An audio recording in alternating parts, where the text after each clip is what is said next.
Hey everybody, Koricon Nala here, and we're going to start a series for Season 7 of Game of Thrones.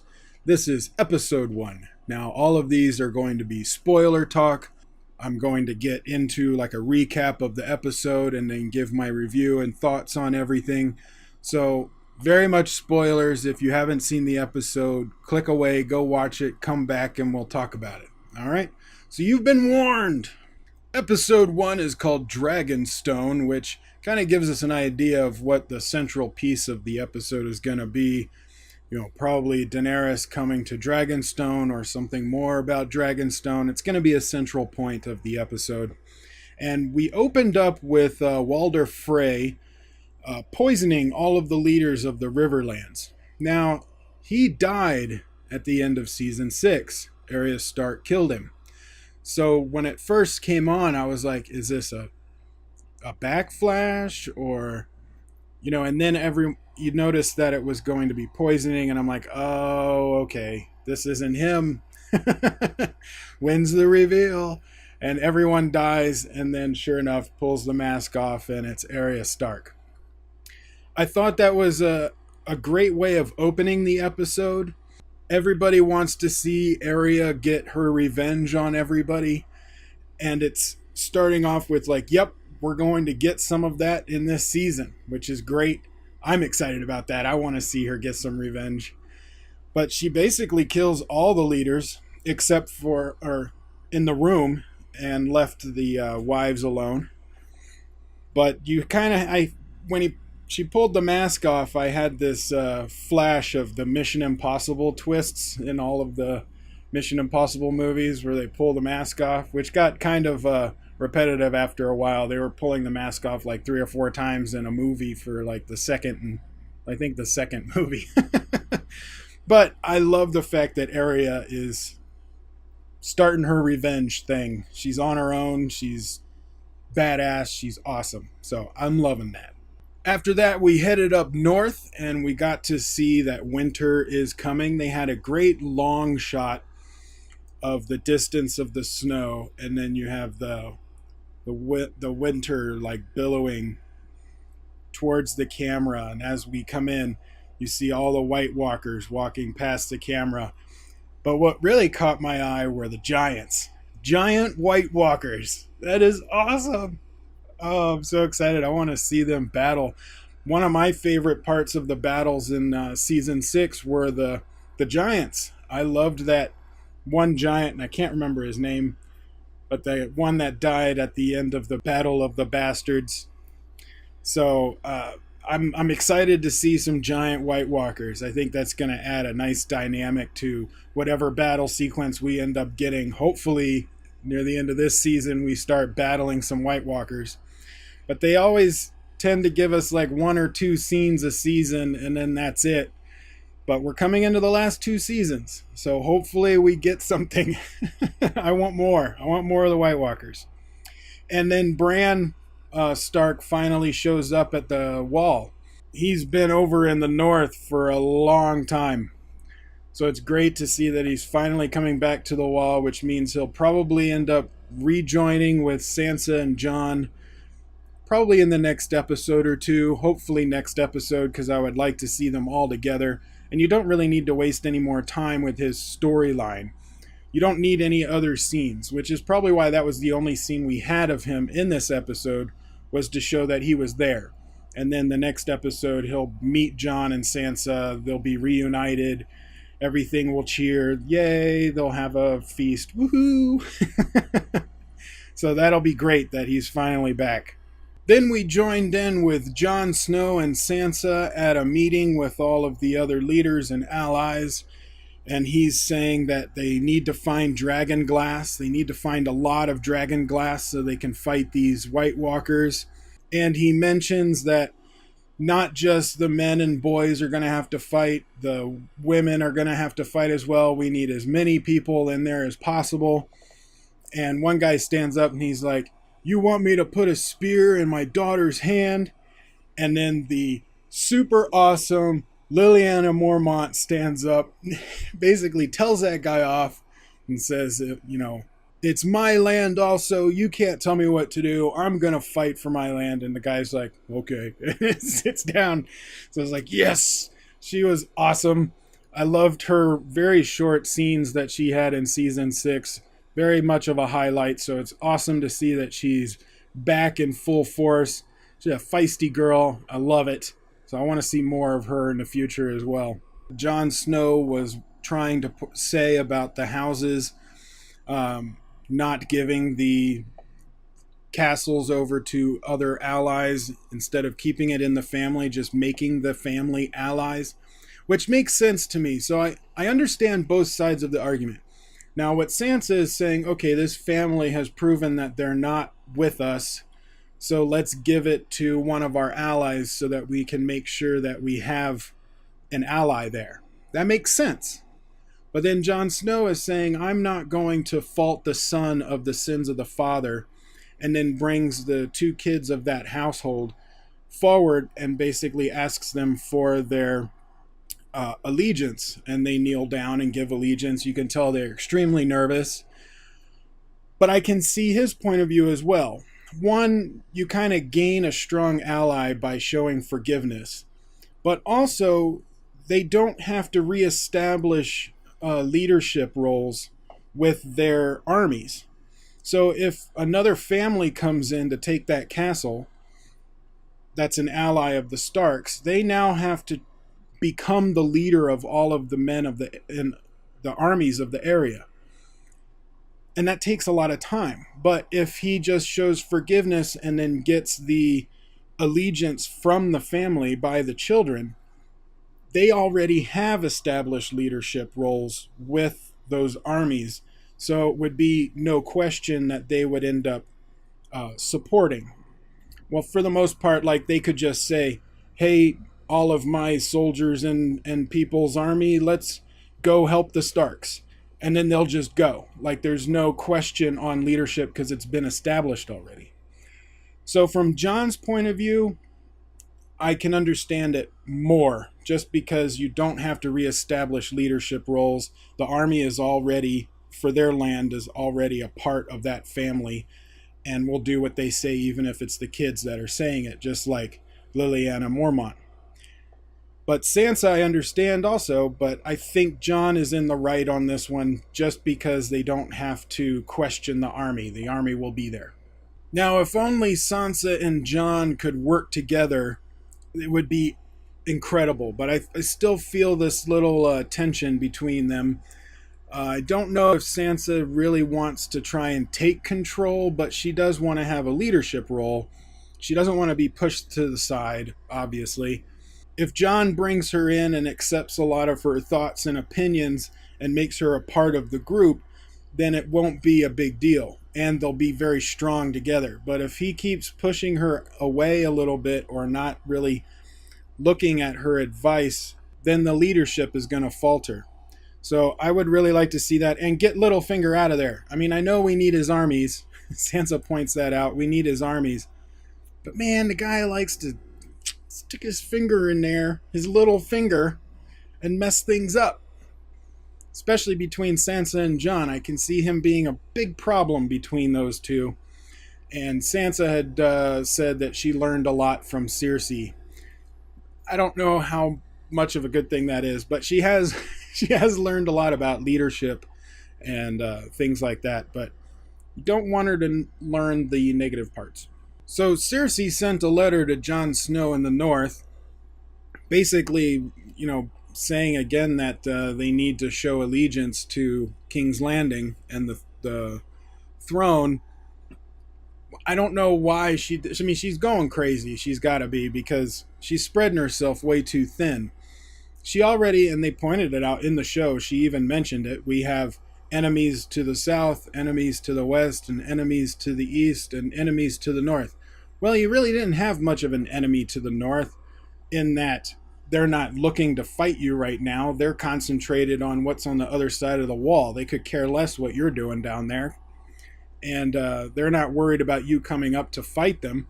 So just leave them alone and concentrate on the enemies you have to deal with right now.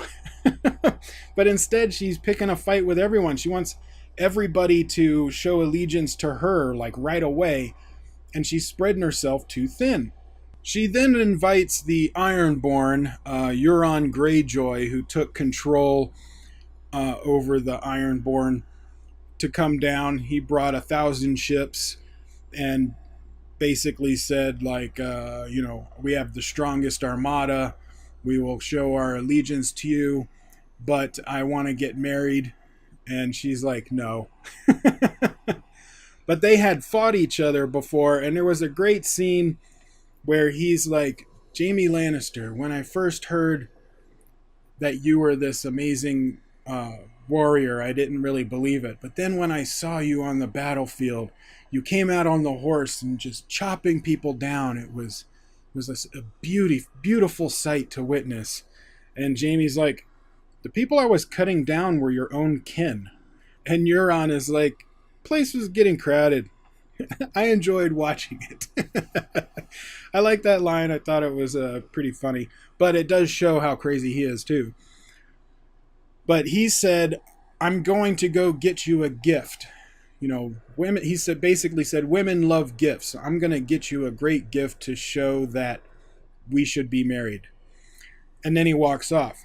I don't know what that gift is. My thinking is maybe he's going to try and get Tyrion Lannister back and then give him over to Cersei. It was a gut feeling. I mean, we'll see what happens with that. He's with Daenerys right now. He's pretty well protected. She's got dragons. So we'll see. Maybe he'll find something else that's really important to her. And then we finally got to see Samwell again. He's at the Citadel, but things are not going very great for him. He's basically a slave. Not a slave. He's a servant. But he's like, they have this disgusting montage between serving the food and then picking up the sick people that were their bowel movements under the bed, using the bowls, cleaning the bowls. They showed that cycle like over and over again with him like wanting to throw up. That is so disgusting. And then him wanting to get a hold of the books. He was sent there to try and find a way of destroying the White Walkers. They're not letting him have access to the books that he needs to do that research. And instead, he's just become like a servant there. And he's getting really frustrated.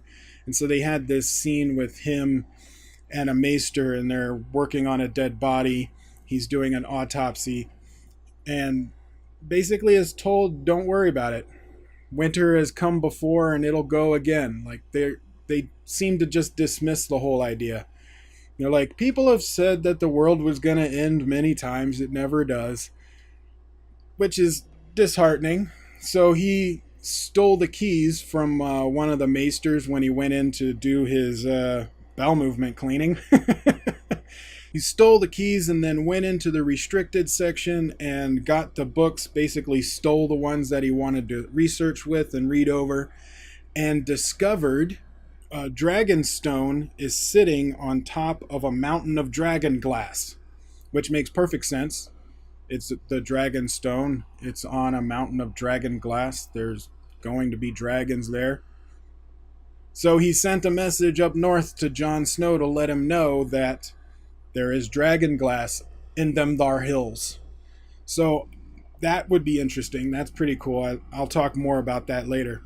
Then Arya Stark is traveling and she comes across a band of soldiers from King's Landing. One of them is singing really well, and it turns out to be Ed Sheeran. Which I was like, why is Ed Sheeran But I guess it makes sense, You have a cameo. I'm sure anybody that had a chance to have a cameo in Game of Thrones is going to take it. And if you're going to have Ed Sheeran do a cameo in your show, you might as well have him sing in some way. But I'm glad it wasn't cheesy. It could easily become cheesy and like, I've got a cameo. But instead it was around a campfire. He's singing a song. But you see that a lot where people will have like a little guitar or an instrument or sing at a campfire with soldiers. It's a normal thing. It wasn't heavy, trying to say, look, it's Ed Sheeran. It's Ed Sheeran. They weren't doing that. He was just singing a song at the campfire. It's all good. And then she sits down and is sharing a small meal with them. And she's getting personal information about them. Like, one guy has a family, his wife is pregnant. He's hoping she has a daughter. And when Arya asked him why, he said, because the men get sent off to war, and I don't want my child to be sent off to someone else's war. And then another person is saying, I've been told if I am nice to people, they'll be nice to me. And they're kind of setting up this thing where she's learning about the individuals of the soldiers. Maybe she's going to spare their lives. Could be that she's just going to slaughter them and doesn't care. And they use that to show that she has no mercy whatsoever. But Ed Sheeran was just sitting there, a part of the group, but they weren't like trying to show him too much. And they had the other soldiers. It was a great moment where she was getting involved. And then they asked her, "What are you doing? Where are you going?" She's like, "King's Landing." "Oh, what are you going to be doing there?" She's like, "I'm going to kill the queen." And they all start laughing, and she laughs, but she was very nonchalant about it. She's like, "Yeah, that's what I'm going to do. I'm going to go kill the queen." Great. Arya is going to be awesome this season. I'm really excited to see what she does. And then we got a short scene with the Hound. They show up. He's traveling with the followers of the Lord of Light, and they come to this abandoned house. Not really abandoned. There's two people that are dead in there, a father and his daughter. They were like a skeleton, and one guy sets up a fire, and Hound is basically asking the guy, "Why does the light keep bringing you back to life? Like, you're a nobody. You don't deserve to be alive. This little girl over here deserves to be alive more than you do." And he's like, "I don't know why. They just do. I must have a purpose." And then he was looking at the fire. They ask him to look at the fire, and he has a vision of the wall and the White Walkers. So I'm sure they're heading north, probably, maybe to help out. We'll see what happens with the Hound. His story has become more interesting to me as the seasons went on. And I think his time, because later on, he's burying the two bodies of the father and the daughter. And the guy's like, "Why are you doing that?" And he's like, "They deserve to be buried." So he buries them. And it shows a little bit of sensitivity that he didn't really have before. So his time with Arya, when they were traveling around in the previous seasons, I think really touched on him. And he's got a bit of a softiness to his heart. It's always been there, but it's kind of becoming more prominent now. You can see him kind of calming down. But I'm curious to see where his character goes. I wonder if he's going to end up sacrificing his life to save somebody else, because it feels like that's where they're going. So we go back to Samwell after he had sent the message to Jon Snow about the dragon glass, and he's walking through this hallway. It looks like a bunch of prison cells, and he's basically collecting empty food bowls. And he gets to one door, and a hand comes through, and it's got the stoneman, the grayscale. And it turns out to be Jorah Mormont. He's in the cell at the Citadel, so we know where he is now, but he's locked up. He's not really finding a cure if he's in there. But if he's at the Citadel, it could be that one of the maesters, probably the one that we saw earlier doing the autopsy, is probably trying to find a cure. And so maybe these people in the cell are his test subjects. And Jorah may have asked to be there, and they just put them in the cells to keep them separate so they don't infect anybody else. And he could just be waiting to see if one of the tests that happen is the actual cure so that he can get one. Because that's what he was searching for, and he said he would do anything for the cure. So hopefully he gets cured by the maesters at the Citadel and can rejoin Daenerys, if she'll have him. But that would be great. It was cool seeing him there. I wasn't quite expecting it until I saw the arm come through, and I was like, "Oh, is that Jorah?" And it was. But it's kind of cool. Maybe we'll get some great interaction between Jorah and Samwell. That's what I'm liking about this season so far, is everybody is coming together, and so you have characters that have never met before interacting with each other. It's great. I love it. And then at the end, we have Daenerys showing up on the shores of Dragonstone, And they have this entire sequence with no dialogue whatsoever. It's more of her just experiencing the fact that she is back home. They're walking up, they go through, she sees the throne, she walks into the war room. Tyrion is there, and she says, "Shall we begin?" And then the episode is over. Now, one of the things I was wondering about is, why is the Dragonstone empty? Why isn't, because it's a, it's a big strategic spot. So you would think one of the armies around there would be there at Dragonstone, and there was no one there. I mean, even King's Landing, if they had access to it, they should have put an army there, but no one did. It was totally abandoned. If you guys know why Dragonstone was abandoned and nobody took it over again, let me know. I don't know why that is. It was very curious to me. I would think someone would want to have control over that castle. So since Samwell sent that message to Jon about the dragon glass at Dragonstone, that totally sets up a possibility of Jon Snow meeting Daenerys at Dragonstone, or at least some of sending people, and a really good chance of them combining forces and joining up as allies, which is what I would want to see. I think that would be great. It's an obvious way of getting them to meet. You put the dragon glass at Dragonstone, which makes sense, and then Jon and Daenerys have to meet, and then they go and take over everything. But what do you guys think? Did you like episode 1? Are you a Game of Thrones fan? Comment below, let me know your thoughts on this. If you're on VidMe, upvote this, give me a follow and share it around. If you're on YouTube, like, share, subscribe, tell your friends, and I will see you on the next video.